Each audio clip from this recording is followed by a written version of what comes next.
Ένα νέο Happy Traveler ξεκινάει από το αεροδρόμιο Μακεδονία της Θεσσαλονίκης μας. Μπαίνουμε σε αεροπλάνο, πάμε Αθήνα, αλλάζουμε αεροπλάνο και πηγαίνουμε στην πρωτεύουσα του Λιβάνου. Πηγαίνουμε Βηρητό. Φεύγουμε. Καλό μας ταξίδι.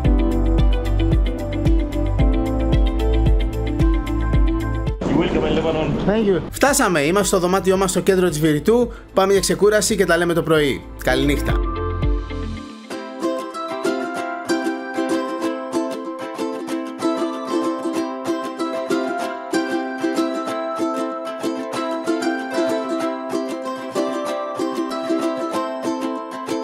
Καλημέρα! Μια νέα μέρα ξεκινάει στη Βηρητό, την πρωτεύουσα και μεγαλύτερη πόλη του Λιβάνου.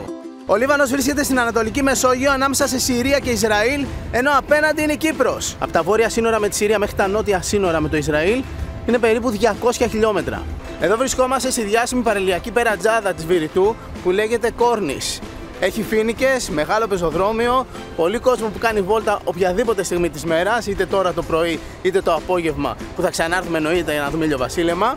Και γενικά είναι ένα πανέμορφο μέρος με πολύ ευρωπαϊκό αέρα. Εδώ σε αυτή την περιοχή όπου ξεκινάει ο παραλιακός πεζόδρομος στη βόρεια πλευρά της πόλης βρίσκονται και πολλά ξενοδοχεία. Εδώ είναι και το δικό μας.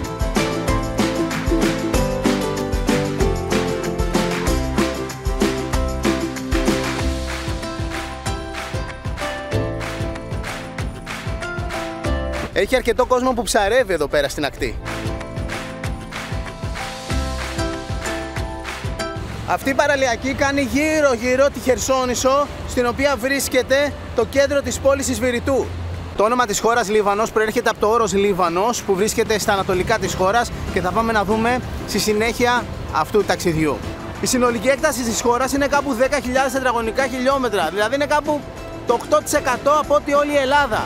Παρ' όλα αυτά όμως ο πληθυσμός της χώρας είναι περίπου ο μισός από ό,τι είναι της Ελλάδας. Έχει κάτι παραπάνω από 5 εκατομμύρια.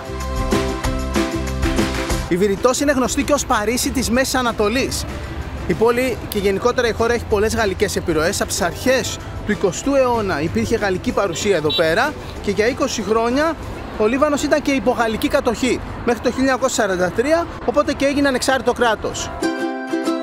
Κανόνες σωστής συμπεριφοράς στο παραλιακό πεζόδρομο. Απαγορεύονται τα μηχανάκια, απαγορεύεται να κάνεις πικνίκ, να φας εδώ πέρα, απαγορεύεται να στήσεις καρέκλες πλαστικές και απαγορεύεται επίσης και η χρήση ναργιλέ. Δικές σου καρέκλες δεν μπορείς να απλώσεις για να ράξεις, αλλά έχει παγκάκια για να το κάνεις αυτό αν θες. Η ακτή εδώ συνεχίζει κάπως κυκλικά και βγαίνει από την άλλη μεριά στον κόλπο του Αγίου Γεωργίου. Αυτός πίσω μου είναι ο κόλπος του Αγίου Γεωργίου, St. George Bay.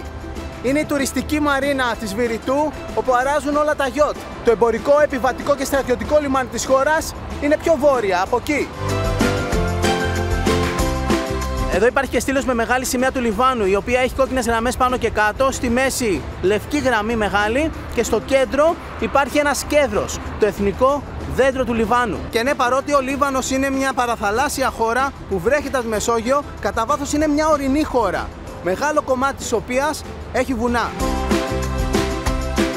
Αυτό το άγαλμα είναι του Ραφίκ Αλ-Χαρίρι, επιχειρηματίας και πρωθυπουργός του Λιβάνου από το 1992 ως το 1998 και από το 2000 ως το 2004. Εδώ σε αυτή την περιοχή, γύρω από το St. George Bay, υπάρχουν πολλά μεγάλα ξενοδοχεία της πόλης. Βασικά είναι το μέρος της πόλης με τα περισσότερα μαζεμένα ξενοδοχεία.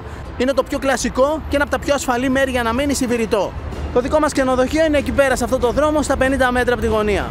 Θα βάλουμε το ακριβές ξενοδοχείο που μείναμε στην ιστοσελίδα μας, το Happy Traveler GR, αλλά γενικά σε αυτή εδώ την περιοχή μπορεί να βρείτε πολλά καλά ξενοδοχεία. Το ταξιδιωτικό γραφείο με το οποίο συνεργαζόμαστε μπορεί να σας βοηθήσει να κλείσετε ένα ξενοδοχείο εδώ πέρα ή να σας κανονίσει όλο το ταξίδι. Ή ακόμα καλύτερα, μπορείτε να έρθετε εδώ πέρα με μια οργανωμένη εκδρομή από αυτές που κάνει και βλέπει όλα τα σημαντικά αξιοθέατα όλης της χώρας. Και ένα θετικό σχετικά με το Λίβανο είναι ότι είναι πολύ οικονομικός ταξιδιωτικός προορισμός και επίσης από Ελλάδα για εδώ, για Βηρητό, υπάρχουν συνεχείς πτήσεις σε πολύ καλές τιμές. Μπορείς να έρθεις μια εβδομάδα και να κάνεις ένα αρχαιολογικό πανόραμα tour του Λιβάνου ή μπορείς και να έρθεις απλά ένα Σαββατοκύριακο στη Βηρητό.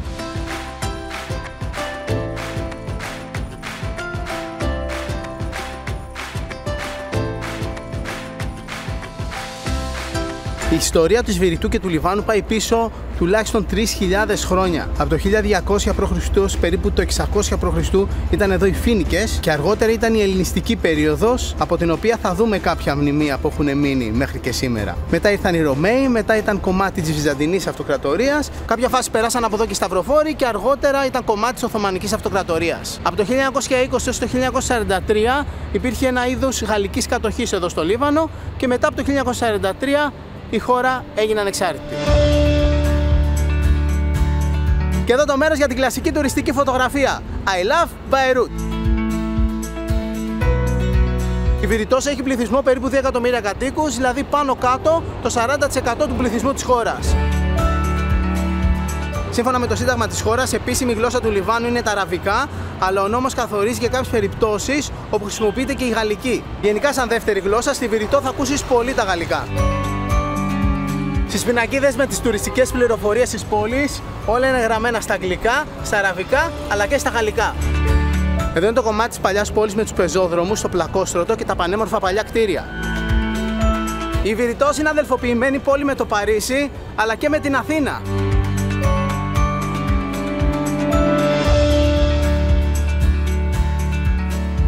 Η πόλη της Βηρητού όταν ιδρύθηκε το 140 π.Χ. ήταν μια φοινικική πόλη που λεγόταν Λαοδίκια. Βασικά είχε γίνει ένας εμφύλιος πόλεμος για τον θρόνο του τότε φοινικικού βασιλείου και από τη μία μεριά ήταν ο Διδότος Τρίφωνας και από την άλλη ο Αντιόχιος ο Πέμπτος ο Σιδήτης.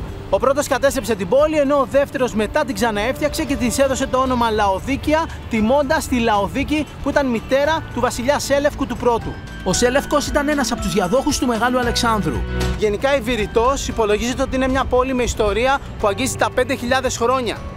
Το όνομά της, μια εκδοχή, λέει ότι το πήρε από την κόρη του Άδωνη και της Αφροδίτης, την νύμφη Βηρώη. Αυτή εδώ είναι η πλατεία Μαρτύρων, η κεντρική πλατεία της πόλης, γύρω από την οποία βρίσκονται τα περισσότερα κυβερνητικά κτίρια και τα πιο σημαντικά ιστορικά αξιοθέατα της Βηρητού.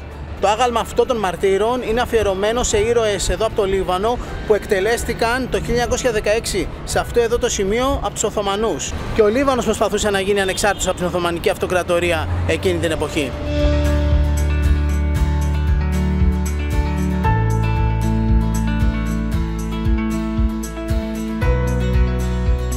Αυτό είναι το τζαμί Μοχάμεντ Αλ-Αμί, γνωστό και ως μπλε τζαμί λόγω του μπλε τρούλου του. Είναι ένα σχετικά πρόσφατο τζαμί, ξεκίνησε να φτιάχνεται το 2002 και ολοκληρώθηκε το 2008. Παλαιότερα στη θέση του υπήρχε ένας άλλος Ισλαμικός τόπος λατρείας. Οι 4 μιναρέδες του τζαμιού έχουν ύψος 65 μέτρα. Το τζαμί αυτό ανήκει στο Σουνίτικο Ισλάμ. Γενικά ο Λίβανος είναι Ισλαμικό κράτος, με το 61% περίπου του πληθυσμού να είναι μουσουλμάνοι. Από αυτούς οι μισοί, περίπου το 30% είναι Σουνίτες μουσουλμάνοι και οι άλλοι μισοί, πάλι το 30% είναι Σιήτες μουσουλμάνοι. Από εκεί και πέρα, κάπου το 33% του πληθυσμού είναι χριστιανοί. Και εδώ στην κεντρική πλατεία της Βηρητού βλέπουμε την ειρηνική συνύπαρξη των θρησκειών. Απ' τη μία το μεγάλο τζαμί και απ' την άλλη ο μεγάλος χριστιανικός ναός.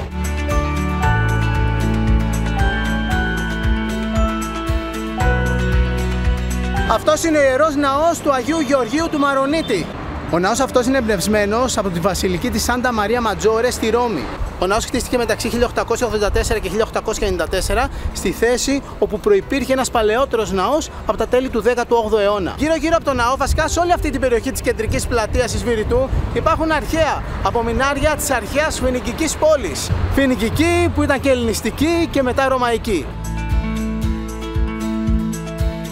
Η εθνική επέτειος, η ημέρα που γιορτάζουν την ανεξαρτησία τους οι Λιβανέζοι, 22 Νοεμβρίου του 1943.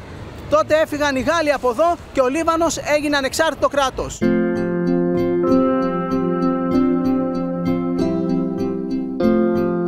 Αυτό το περίεργο κτίριο στη νότια πλευρά της κεντρικής πλατείας είναι το Θέατρο Αυγό, το Egg Theater. Αυτό ήταν ένα θέατρο που χτίστηκε και λειτουργούσε πριν από τον εμφύλιο πόλεμο του Λιβάνου, δηλαδή πριν από το 1975. Βασικά το κτίριο αυτό ολοκληρώθηκε 3 μήνες πριν τον εμφύλιο, λειτουργήσε για 3 μήνες και μετά ήρθε η καταστροφή. Ο εμφύλιος πόλεμος του Λιβάνου κράτησε από το 1975 στο 1990, άφησε πίσω του 120.000 νεκρούς και υπολογίζεται ότι 1 εκατομμύριο Λιβανέζοι έφυγαν από τη χώρα τους εκείνη την περίοδο. Από τη μια μεριά του εμφυλίου ήταν χριστιανοί, κυρίως Μαρονίτες, και από την άλλη μεριά Παλαιστίνοι μουσουλμάνοι. Κατά τη διάρκεια του εμφυλίου, κομμάτια της χώρας καταλήφθηκαν από τη Συρία στα βόρεια και ανατολικά και από το Ισραήλ στα νότια. Μετά όμως στη λήξη του εμφυλίου δόθηκαν πίσω στο Λίβανο. Στο τέλος του εμφυλίου έγινε συμφωνία και δημιουργήθηκε κυβέρνηση που εκπροσωπούνταν και από χριστιανούς και από μουσουλμάνους. Και από τότε μέχρι σήμερα ο Λίβανος είχε τεράστια ανάπτυξη. Βασικά όλα τα κτίρια στο κέντρο εδώ της πόλης είχαν καταστραφεί στον εμφύλιο. Ό,τι βλέπουμε φτιαγμένο και καινούριο ανακατασκευάστηκε και ξαναφτιάχτηκε από την αρχή μετά τον πόλεμο. Κοιτάξτε πώς είναι εδώ το εξωτερικό του κτηρίου. Σουρωτήρια από τις σφαίρες. Κοιτάξτε εδώ. Ένα κτίριο σύμβολο πολιτισμού καταστράφηκε από έναν εμφύλιο πόλεμο. Και παρότι τα περισσότερα κτίρια σε αυτή εδώ την περιοχή της πόλης ξαναφτιάχτηκαν μετά τον πόλεμο, αυτό εδώ έμεινε έτσι και θυμίζει σήμερα τη φρίκη εκείνων των χρόνων.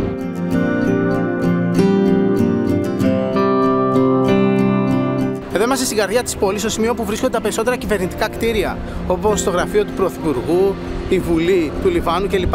Και δεν υπάρχει ψυχή. Κοιτάξτε η ηρεμία το μεσημέρι. Είναι καθημερινή, αλλά γενικά σε αυτή εδώ την περιοχή υπάρχουν μπλόκα στις εισόδους. Μπαίνεις άνετα σαν τουρίστας, αλλά δεν μπαίνει πολλής κόσμος.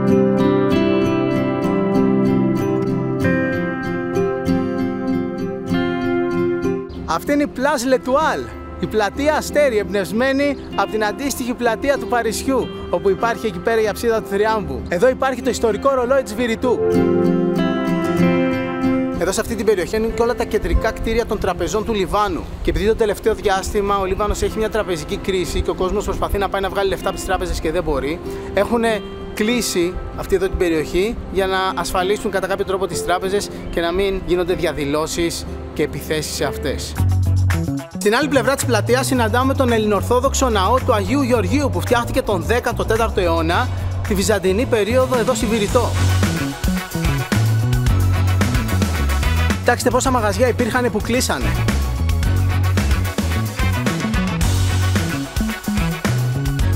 Αυτά εδώ είναι τα ρωμαϊκά λουτρά της Βηρητού. Ήταν θερμά λουτρά τα οποία κατά τη ρωμαϊκή περίοδο αποτελούσαν το σημείο συνάντησης για τους ντόπιους. Αυτά τα μικρά κολονάκια συγκρατούσαν το μαρμάρινο πάτωμα κάτω από το οποίο υπήρχε ζεστό νερό για να ζεσταίνεται το πάτωμα και γενικότερα να ζεσταίνεται ο χώρος και να δημιουργούνται υδρατμοί σαν να είσαι σε σάουνα. Στο λόφο εκεί πάνω από τα ρωμαϊκά λουτρά βρίσκεται το κυβερνητικό ανάκτορο της Βηρητού, η έδρα της κυβέρνησης του Λιβάνου. Εδώ μπροστά από το κυβερνητικό ανάκτορο που οι ντόπιοι αποκαλούν Grand Sarai, συναντάμε το άγαλμα του πρώτου πρωθυπουργού της χώρας, αφότου έγινε ανεξάρτητη το 1943. Το όνομά του ήταν Ριάντ ελ Σολόχ και ήταν μία από τις πιο σημαντικές ιστορικές προσωπικότητες της χώρας κατά τη διάρκεια του αγώνα της ανεξαρτησίας της. Αυτός είναι ο λεγόμενος τοίχος της Επανάστασης, με διάφορα γκράφιτι και αντιπολιτευτικά επαναστατικά συνθήματα. Κάτσαμε για φαγητό, ήρθε η ώρα να δοκιμάσουμε λιβανέζικη κουζίνα. Πρώτα όμως απολύμανση χεριών. Θέλει 30 δευτερόλεπτα τρίψιμο και δεν θέλει ξέπλυμα. Και τα χέρια μας μοσχομυρίζουν και είναι πεντακάθαρα. This is called sfiha. It's our specialty and we are making it in this place. Αυτά εδώ είναι τα σβίχα. Πολύ δημοφιλές πιάτο εδώ στο Λίβανο. Είναι πιτάκια γεμιστά με κιμά, σαν λαχματζουνάκια μικρά. Και μαζί σου φέρνουν ένα σιρόπι από ρόδι για να βάλεις. Μαζί φέρνουν και πίκλες και μια καυτερή πιπεριά και λεμόνι. Και το πιο κλασικό συνοδευτικό ποτό είναι αϊράν. Ελαφρώς αλμυρούτσικο, ό,τι πρέπει. Για να δοκιμάσουμε τα σφίχα. Ωρε φίλε, πεντανόστιμο. Πίτα ψημένη στο ξυλόφουρνο. Αυτό είναι το ψωμί τους, αυτές εδώ οι πίτες. Και με αυτό συνοδεύεις όλα αυτά τα καλούδια που πήραμε, τους κρύους μεζέδες. Έχουμε χούμους, αυθεντικό λιβανέζικο χούμους. Έχουμε ταμπουλέ που είναι πιο παραδοσιακή λιβανέζικη σαλάτα. Επιτέλους φίλε, θα φάω ταμπουλέ στο Λίβανο. Και αυτή εδώ είναι λιβανέζικη μελιτζανοσαλάτα. Καυτερή σάλτσα τσίλι που λέγεται σάτα.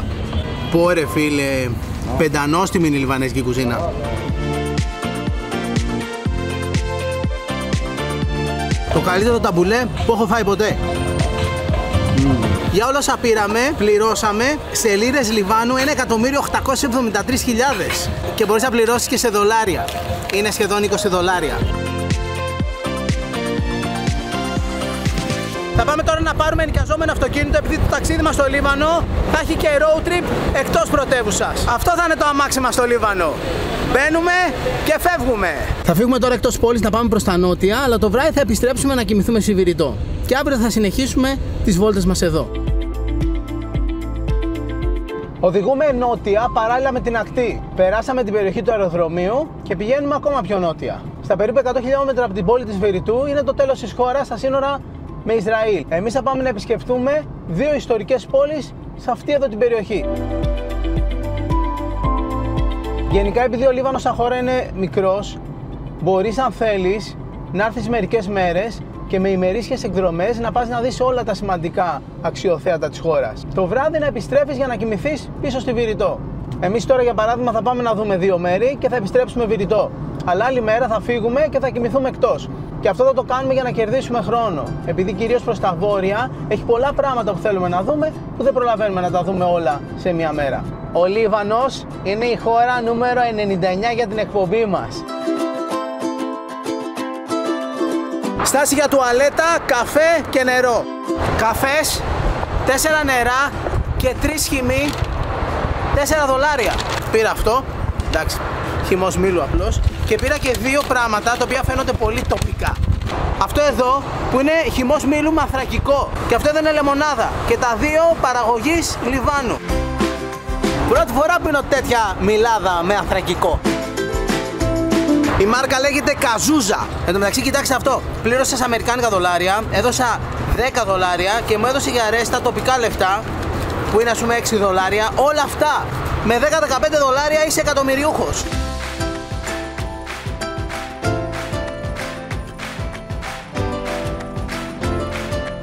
Μεσόγειος θάλασσα! Κάπου εκεί απέναντι είναι η Κύπρος! Φτάσαμε στη Σιντών, την αρχαία Σιδωνία, όπου το πιο διάσημο αξιοθέατό της είναι το θαλάσσιο οχυρό.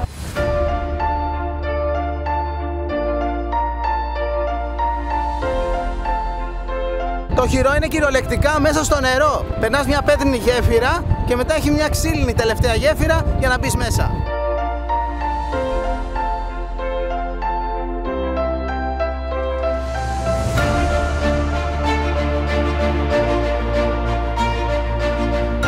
Εντάξει, μου θυμίζει λίγο το Μπούρτζι στο Ναύπλιο. Το σημείο στο οποίο είναι χτισμένο είναι όλα τα λεφτά.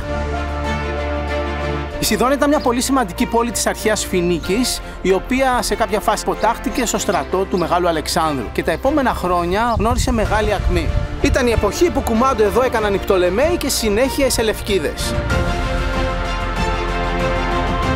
Το συγκεκριμένο αυτό οχυρό πάνω στη θάλασσα χτίστηκε από τους σταυροφόρους τον 13ο αιώνα και συγκεκριμένα το 1228. Στο εσωτερικό του πύργου μπορούμε να δούμε και κάποια παλιά ξύλινα όπλα εκείνης της εποχής. Βασικά είναι ρέπλικες, δεν είναι αυθεντικά.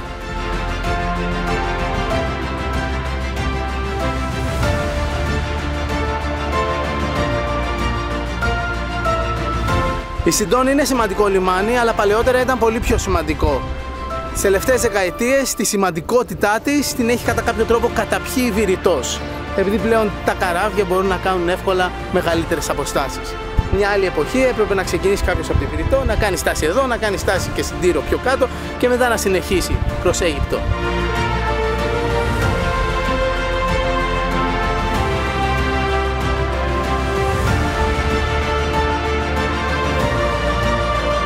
Παρότι αυτό το κάστρο είναι πανέμορφο σε υπέροχη τοποθεσία, δεν έχει μπει στη λίστα των μνημείων παγκόσμιας πολιτιστικής κληρονομιάς UNESCO.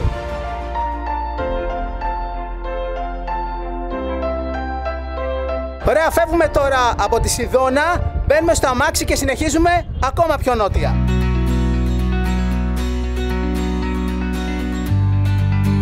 Συνεχίζουμε νότια και σε περίπου ένα μισάωράκι θα φτάσουμε σχεδόν στα σύνορα Λιβάνου με Ισραήλ, στην πόλη Τύρ, την αρχαία Τύρο. Εν τω μεταξύ 10 χιλιόμετρα κάτω από την Τύρο είναι τα σύνορα με Ισραήλ, αλλά πρακτικά δεν υπάρχει συνοριακό πέρασμα, δεν μπορείς με αυτοκίνητο από Λίβανο να πας Ισραήλ. Όχι μόνο εδώ, αλλά γενικά σε όλα αυτά τα νότια σύνορα δεν υπάρχει δρόμος, δεν υπάρχει πέρασμα, δεν υπάρχουν σύνορα τα οποία μπορείς να διαβείς σε ένα ταξίδι σου. Γενικά αυτές οι χώρες δεν τα πάνε πολύ καλά μεταξύ τους. Αν εσύ σαν ταξιδιώτης θέλεις να επισκεφτείς και τις δύο, πρέπει να έρθεις αεροπορικός στο Λίβανο, μετά ας πούμε να γυρίσεις στην Αθήνα και να πάρεις ένα αεροπλάνο άλλο για Τελαβίβ.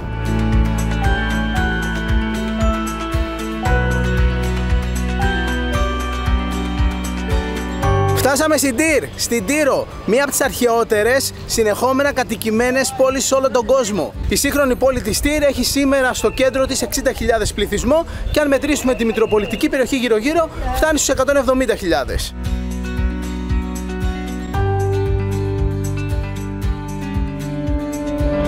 Αυτή είναι η αρχαία Τύρος, ένα από τα 5 μνημεία παγκόσμιας πολιτιστικής κληρονομιάς της UNESCO στο Λίβανο. Φοίνικες, Έλληνες και Ρωμαίοι δημιούργησαν αυτό το θαύμα.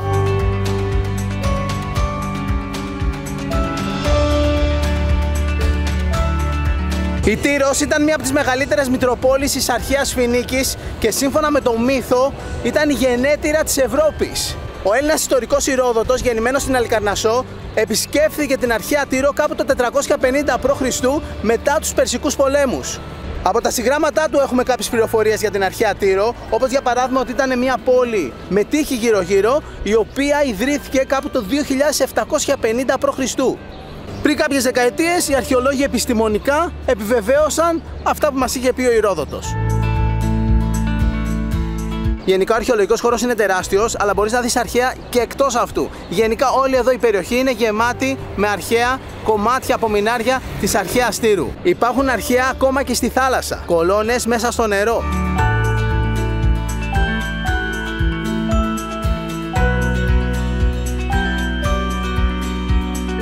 Έτσι όπως είμαστε αραχτοί εδώ μπροστά στα ερείπια της αρχαίας Τύρου, θα φάμε ένα μπισκοτάκι. Εντάξει, μέχρι τώρα πολύ θετικές εντυπώσεις από το Λίβανο, χώρα με τεράστια ιστορία, φιλόξενους ανθρώπους και καλό φαγητό. Αλλά το μπισκότο, κοινός παρονομαστής σε κάθε happy traveler ταξίδι.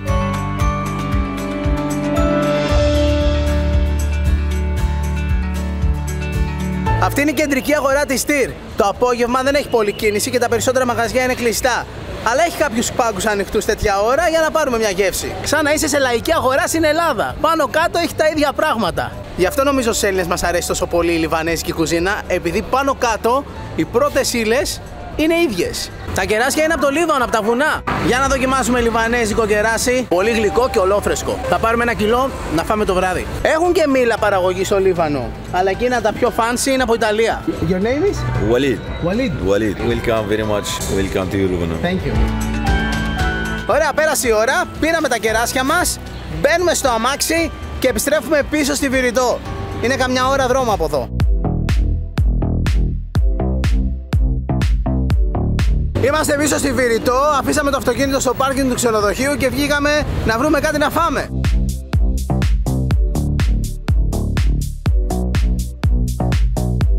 Βρήκαμε ωραίο μαγαζί που φτιάχνει λαχματζούν. Πήραμε ένα λαχματζούν και ένα Ιράν και έκαναν λιγότερο από $3.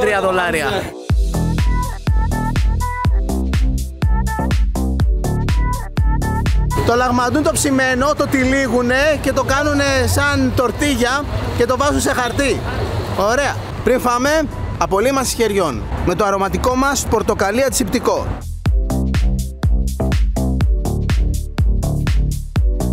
Σαν να τρως τυλιχτό σουβλάκι.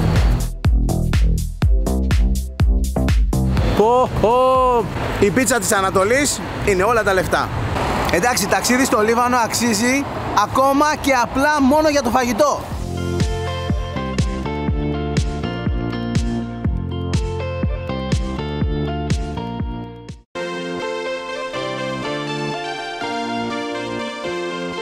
Καλημέρα, μια νέα μέρα ξεκινάει στην πρωτεύουσα του Λιβάνου, τη Βηρητό. Έχουμε ξεκινήσει να περπατάμε παραλιακά και πηγαίνουμε προς το εμπορικό λιμάνι της πόλης. Εδώ έχουμε ένα από τα σημαντικά τζαμιά της Βηρητού και ένα μεγάλο εντυπωσιακό εμπορικό κέντρο που είναι υποκατασκευή.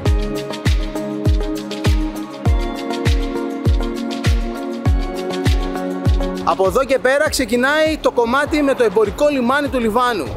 Ένα λιμάνι με μεγάλη ιστορία, όπου χιλιάδες χρόνια διάφοροι πολιτισμοί από τους Φοίνικες, τους Ρωμαίους, τους Οθωμανούς και άλλους πολλούς το χρησιμοποιούσαν σαν ναυτικό τους ορμητήριο. Το λιμάνι αυτό παραδοσιακά ένωνε τη Βηρητό με πάνω από 300 λιμάνια σε όλο τον κόσμο. Και ένα μεγάλο του κομμάτι σαν κατασκευή φτιάχτηκε την εποχή της Οθωμανικής Αυτοκρατορίας. Τα πάντα όμως άλλαξαν για το λιμάνι της Βηρητού στις 4 Αυγούστου του 2020. Στις 6:18 το απόγευμα έγινε μια τεράστια έκρηξη που συντάραξε όχι μόνο τη Βηρητό αλλά ολόκληρο το Λίβανο.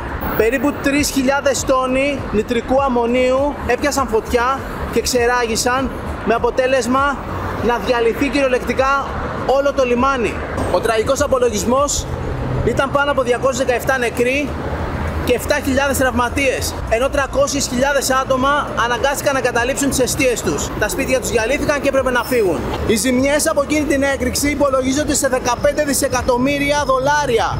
Και ως αποτέλεσμα, για 2 εβδομάδες ο Λίβανος ήταν σε κατάσταση έκτακτης ανάγκης και τελικά η κυβέρνηση και ο πρωθυπουργός παραιτήθηκαν. Η έκρηξη έγινε επειδή το επικίνδυνο εμπόρευμα, το νητρικό αμμόνιο, δεν φυλασσόταν με τους απαραίτητους κανόνες ασφαλείας. Και γι' αυτό κατηγορήθηκαν οι υπεύθυνοι. Για 6 χρόνια το εμπόρευμα ήταν εδώ και τελικά έπιασε φωτιά και έγινε έκρηξη. Θυμίζει λίγο η φάση αυτό που είχε γίνει και στην Κύπρο πριν κάποια χρόνια με ένα κοντέινερ και γίνει μια τεράστια έκρηξη. Έτσι και εδώ, δεν το φυλάσαν καλά, έπιασε φωτιά και boom.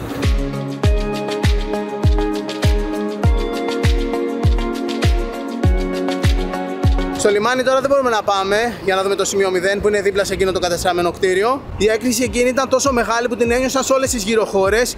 Ακόμα και στην Κύπρο την άκουσαν σε απόσταση 240 χιλιόμετρων από εδώ. Ήταν μία από τις μεγαλύτερες εκρήξεις από ατύχημα που έχουν γίνει ποτέ στην ιστορία της ανθρωπότητας. Όλα αυτά εδώ τα παραλιακά σπίτια καταστράφηκαν. Κάποια έχουν ξαναφτιαχτεί. Από εκείνη την έκρηξη υπάρχουν πολλά βίντεο. Μπορείτε να τα βρείτε στο διαδίκτυο. Ο λόγος που υπάρχουν τόσα πολλά βίντεο είναι ότι είχε πιάσει πρώτα φωτιά. Ο κόσμος έβλεπε ότι κάτι άσχημο συμβαίνει, τράβαγε βίντεο και μετά έγινε η τεράστια έκρηξη. Αυτό είναι το τοπικό όνομα που χρησιμοποιούν για τη Βηρητό, Μπαϊρούθ.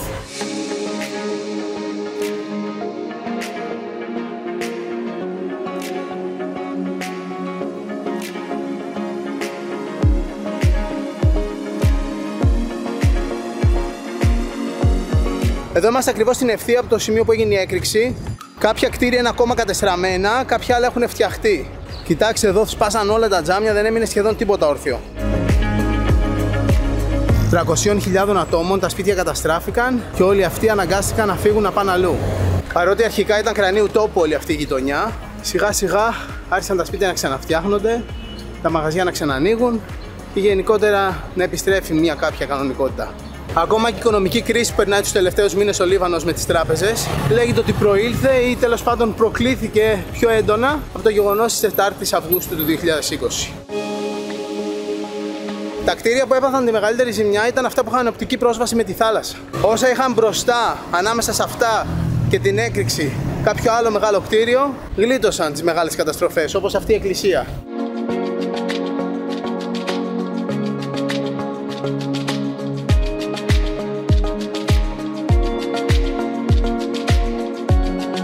Αυτό το γλυπτό είναι αφιερωμένο στα θύματα εκείνης της τραγωδίας.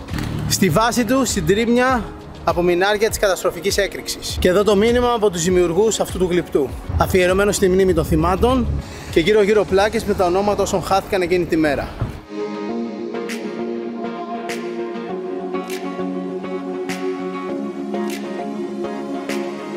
Το όνομα του γλυπτού αυτού είναι η νύφη της Βηρητού.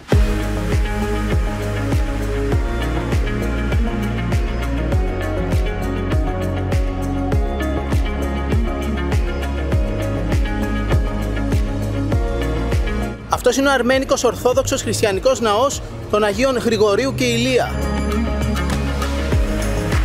Είμαστε τώρα σε μια γραφική ιστορική γειτονιά που λέγεται Σούρσοκ. Είναι πάνω από την περιοχή του λιμανιού και το σημείο που έγινε η έκρηξη. Και εδώ υπάρχουν μερικά πάρα πολύ όμορφα παλιά αρχοντικά. Αυτά είναι τα λεγόμενα σκαλιά του Αγίου Νικολάου που από τη γειτονιά κάτω που είναι γύρω από το λιμάνι ανεβαίνουν εδώ στο λόφο, στο δρόμο Σουρσόκ. Αυτή παραδοσιακά ήταν μία από τις πιο αριστοκρατικές γειτονιές στη Βηρητό, όπου οι πλούσιοι έμποροι της περιοχής στις αρχές του 20ου αιώνα έχτιζαν τα σπίτια τους. Και τα σκαλιά που είδαμε πιο πριν ονομάζονται σκαλιά του Αγίου Νικολάου, επειδή στην ευθεία αυτός ο δρόμος οδηγεί στον ελληνοορθόδοξο ναό του Αγίου Νικολάου.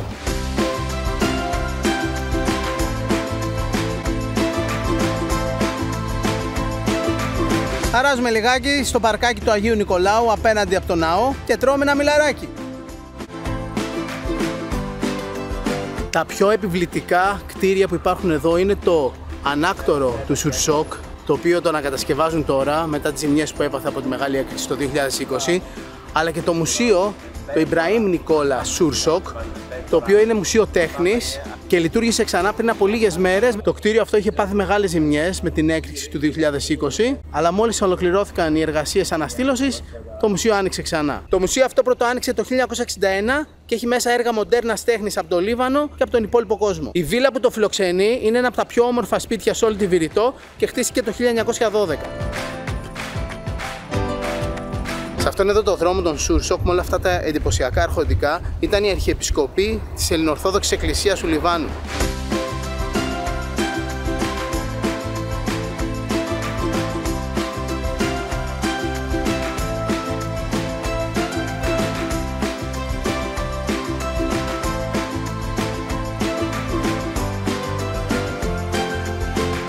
Ήρθαμε τώρα στη νότια πλευρά του κέντρου της πόλης για να επισκεφθούμε το Εθνικό Μουσείο της Βηρητού.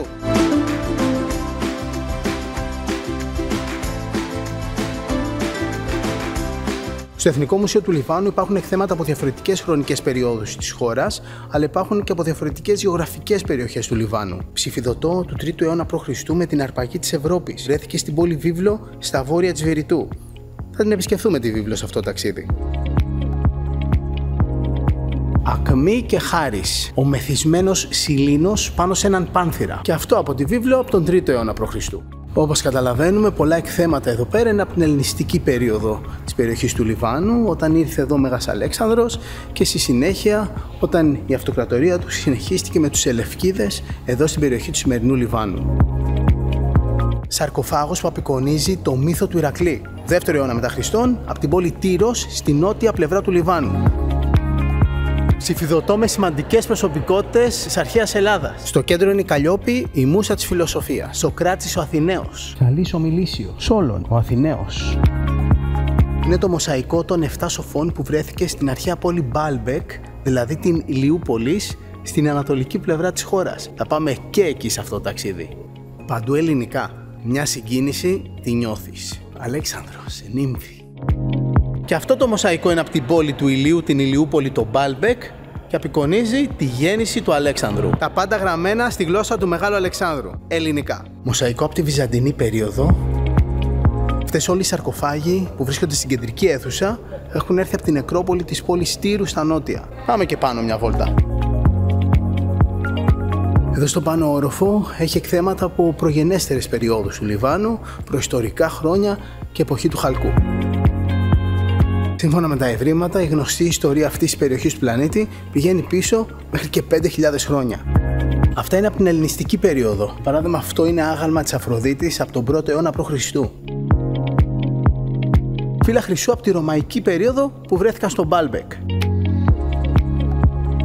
Χρήση με Χριστέ και άλλη πεχέρε. Αυτό εδώ είναι κομμάτι από σαρκοφάγο της ρωμαϊκής περίοδου και απεικονίζει την ψυχή. Αυτά είναι φοινικικά. Αυτό είναι γραμμένο με το φοινικικό αλφάβητο. Αυτά εδώ τα φοινικικά είναι από την εποχή πριν την έλευση του Μεγάλου Αλεξάνδρου στην περιοχή. Μιλάμε για 550 με 333 π.Χ. Το 333 ο Μέγας Αλέξανδρος κατέκτησε την περιοχή του σημερινού Λιβάνου. Αυτός είναι ένας ρωμαϊκός τάφος από την νεκρόπολη της Τύρου που ανακαλύφθηκε το 1937 και μεταφέρθηκε εδώ στο Εθνικό Μουσείο της Βηρητού. Είναι γεμάτος με πανέμορφες νοπογραφίες, με φρέσκος. Εδώ μέσα έχει κάτι μούμιες που βρέθηκαν σε σπηλιές στην Καντίσα Βάλεϊ, την Ιερή Κοιλάδα, την οποία και αυτή θα επισκεφθούμε σε αυτό το ταξίδι.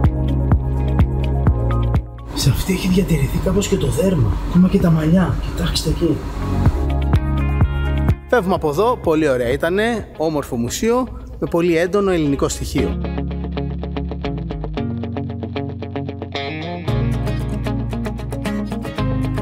Πίσω από το Εθνικό Μουσείο βρίσκεται ο υπόδρομος της Βηρητού. Εδώ κάθε Κυριακή έχει αγώνες ιππασίας με στοιχήματα και επίσης κάθε τόσο στον τεράστιο κήπο του γίνονται φεστιβάλ.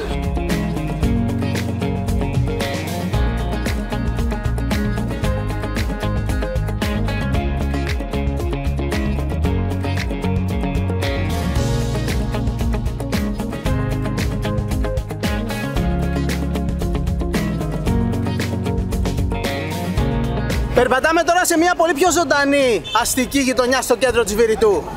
Εδώ είναι ο δρόμος με όλα τα κοσματοπολία της πόλης. Ο δρόμος του χρυσού και των διαμαντιών.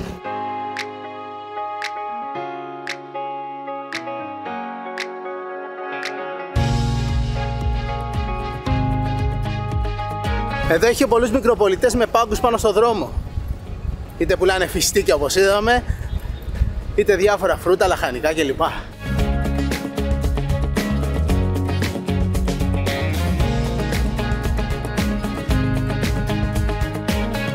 Βρήκαμε εδώ ένα κοτοπουλάδικο και κάνουμε στάση να φάμε κάτι.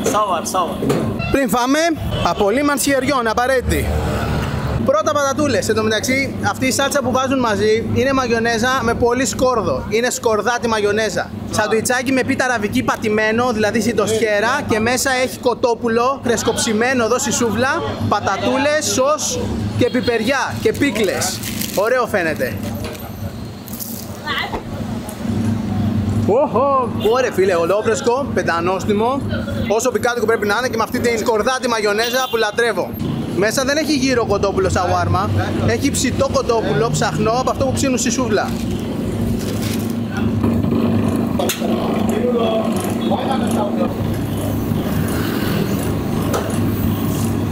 Για να κόψει το κοτόπουλο και να μην καεί, το κράτησε αντί με πετσέτα με πίτα και το τύλιξε μέσα σε πίτα. Εντάξει, τέλειο φαΐ έχει στο Λίβανο, ό,τι και αν φας είναι ωραίο. Καλημέρα. Καλημέρα. Γεια χαρά. Γεια χαρά. Bye حبيبي, au revoir. مع السلامة. Arabian, Lebanese, hello. Bye bye. Bye. Thank you. Κοιτάξτε αυτό το κτίριο που έχει τρύπες από σφαίρες από τον εμφύλιο εδώ του Λιβάνου.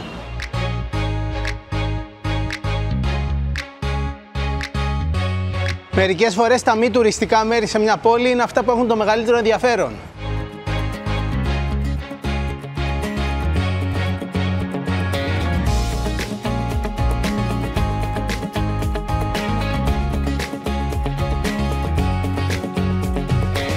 Είναι πολύ ιδιαίτερο σε αυτή τη γειτονιά το πώς παντρεύονται τα παλιά οθωμανικά αρχοντικά με τις σύγχρονες πολυκατοικίες των διαμερισμάτων.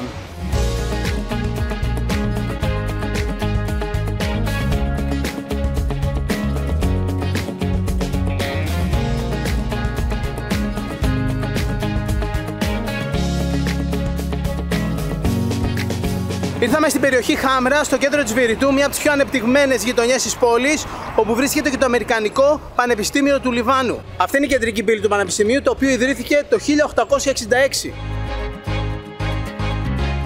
Αυτός είναι ο δρόμος Χάμρα που έχει δώσει το όνομά του στη γειτονιά. Είναι ένας από τους πιο εμπορικούς δρόμους στη Βηρητό, με πολλά μαγαζιά, τράπεζες, φαγάδικα και ένας δρόμος ο οποίος σχεδόν κάθε στιγμή της ημέρας έχει πολλή κίνηση.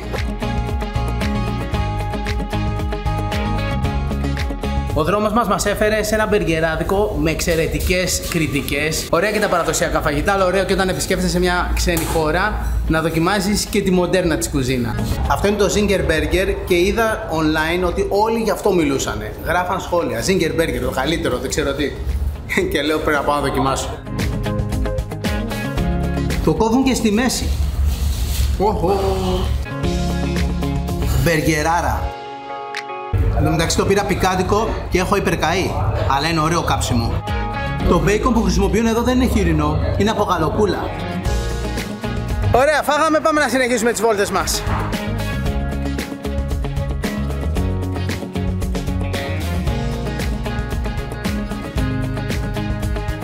Ήρθαμε απογευματινή βόλτα στη δυτική ακτή της Βηρητού. Ουσιαστικά εδώ είμαστε στην επέκταση της Κόρνης που λέγεται και Μανάρα και έχει συνολικό μήκος 10 χιλιόμετρα. Και εδώ υπάρχουν αυτοί οι πολύ εντυπωσιακοί βράχοι που λέγονται βράχοι Ραουσέ ή αλλιώς Pigeon Rocks, δηλαδή οι βράχοι των περιστεριών, οι περιστεροβράχοι ή περιστερονίσια.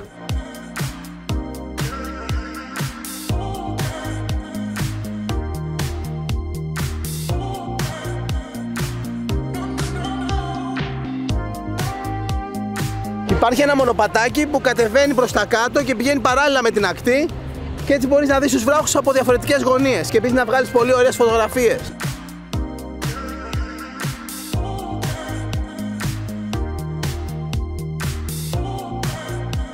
Τα βράχια είναι απότομα και από αυτή την πλευρά. Είναι έτσι κάθετα και είναι αυτός ο άσπρος ασβεστόλιθος. Αυτοί εδώ οι δύο βράχοι δημιουργήθηκαν τον 13ο αιώνα μετά από ένα τεράστιο σεισμό. Αποκολλήθηκαν από αυτό το σημείο όπου στεκόμαστε τώρα. Το όνομά τους, βράχοι των περιστεριών, το πήραν επειδή απλά εκεί πέρα πηγαίναν και κάθονταν πολλά περιστέρια. Εδώ από κάτω έχει δημιουργηθεί μια πολύ ενδιαφέρουσα μικρή παραλία.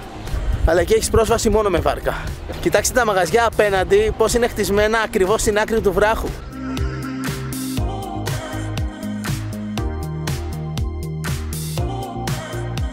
Θα βουτήξει!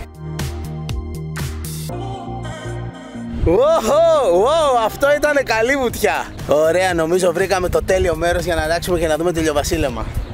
Και φυσικά να απολαύσουμε τα αγαπημένα μας μπισκότα. Μπισκότα κακάο με γέμιση κρέμας.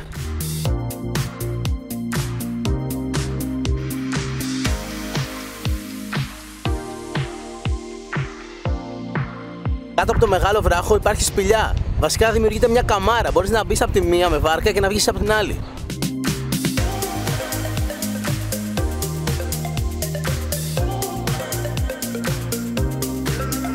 Ο καλύτερος τρόπος για να κλείσει η μέρα σε Βηρητό. Και επίσης αυτός είναι ο καλύτερος τρόπος για να κλείσει το πρώτο μέρος του Happy Traveler σε αυτή την τόσο ενδιαφέρουσα μεσογειακή χώρα της Μέσης Ανατολής. Το Happy Traveler στο Λίβανο θα συνεχιστεί την επόμενη εβδομάδα, όπου θα πάμε road trip στη βόρεια πλευρά της χώρας.